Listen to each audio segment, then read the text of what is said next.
بسم اللہ الرحمن الرحیم، السلام علیکم، صبح بخیر اور خوش آمدید A T V morning with فرا میں۔ اسی دعا اور امید کے ساتھ آپ جہاں کہیں ہیں زندگی مزے، سکون اور خیریت کے ساتھ گزر رہی ہو۔ ہم مدرس ڈے مناتے ہیں، ہم اس دن سوچتے ہیں گفٹس دیں گے اپنی مدرس کو، ہم انہیں اپریسیٹ کریں گے اور ایک دن جو ہے بہت ہلا گلا اور ان کو بہت اچھا فیل کرائیں گے، اور یہ کافی ہونا چاہیے سالہ سال کے لیے۔ حالانکہ جو اسٹڈی اور ریسرچ ہے وہ اس کے بالکل برعکس شو کرتی ہے۔ آپ کو معلوم ہے کہ دو لوگوں کو ہم سے اور کچھ نہیں اتنا چاہیے ہوتا سوائے ہماری ٹائم اور توجہ کے، اور وہ دو لوگ کون ہیں؟ ایک ہمارے بچے اور دوسرے ہمارے پیرنٹس۔ یہ دونوں زندگی کے ان حصوں میں ہوتے ہیں کہ ان کو سب سے زیادہ جو ہے جذباتی سہارے کی ضرورت ہوتی ہے، اور ہمارا وقت اور ہماری جو ان کے ساتھ گزارا ہوا وقت ہے اور وہ جس کوالٹی کا ہے وہ بہت اہم ہے۔ اکثر میں بھی بیٹھ جاتی ہوں اپنی امی کے پاس اور پھر فون پہ شروع ہو جاتے ہیں ہم کچھ نہ کچھ دیکھنا، اور بیٹھے ان کے پاس ہی ہوتے ہیں لیکن ان کی بات بھی پوری طرح سے نہیں سن رہے ہوتے۔ سو یہ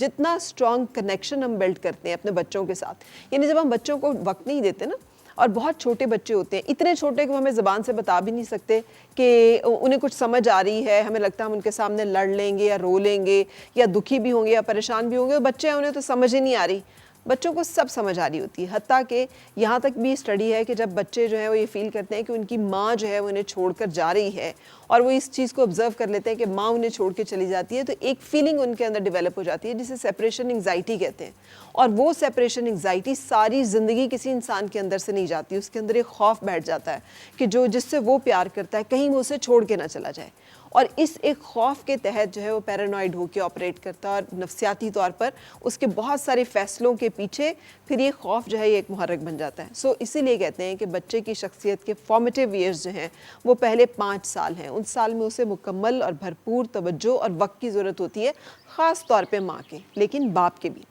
لائک وائز اگر ہم چاہتے ہیں نا کہ ہم اپنی ماں کو کوئی تحفہ دیں تو سب سے بہترین تحفہ ہے کہ ان کے ساتھ وقت گزاریں، کیونکہ کچھ ریسرچز کی گئیں تو یہ پتہ چلا کہ جن بزرگوں کے ساتھ ان کے اہل خانہ جو ہیں وہ کوالٹی ٹائم سپینڈ کرتے ہیں، بات چیت کرتے ہیں، وہ ہنستے بولتے ہیں، ان کو جو ہے ایک بھرپور توجہ ملتی ہے، ایک جسے کہتے ہیں جس میں ان کو ڈپریشن نہ ہو، اسٹریس نہ ہو، تنہائی کا احساس نہ ہو، کوئی دکھ نہ ہو، ان کی زندگی بڑھ جاتی ہے، ان کے اندر مختلف امراض سے کوپ کرنے کی جو صلاحیت ہے وہ زیادہ ہوتی ہے، ان کا مدافعتی نظام اٹ سیلف جو ہے وہ اتنا اسٹرانگ رہتا ہے کہ وہ پھر بہت ساری بیماریوں کا شکار نہیں ہوتے۔ سو بہت ضروری ہے کہ آج کل کی مصروفیت کے دور میں ہم ایک دوسرے کے لیے وقت ضرور نکالیں، اور یہ ایک تحفہ ایسا ہے جو روزانہ کی بیس پہ ملنا ضروری ہے، یہ سال کے بعد اکٹھا کر کے دیے جانے والا تحفہ نہیں ہے۔ پیسوں والے تحفے ہو سکتا ہے کہ ہم کچھ عرصے کے بعد بھی دیں تو گزارا ہو جائے، لیکن یہ ایک ایسا گفٹ ہے کہ جو ڈیلی بیسس پہ ہمارے اہل خانہ کو چاہیے ہوتا ہے، ہمارے پیرنٹس کو اور ہمارے بچوں کو۔ سو کوشش کریں کہ اپنی زندگی کی مصروفیت میں سے اتنا وقت ضرور نکالیں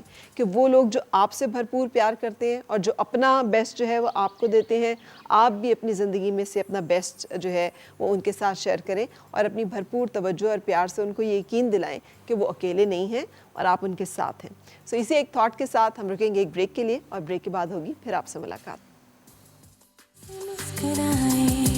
اور مل کے گنگنائے ہیں گمشدہ جو خوشیاں۔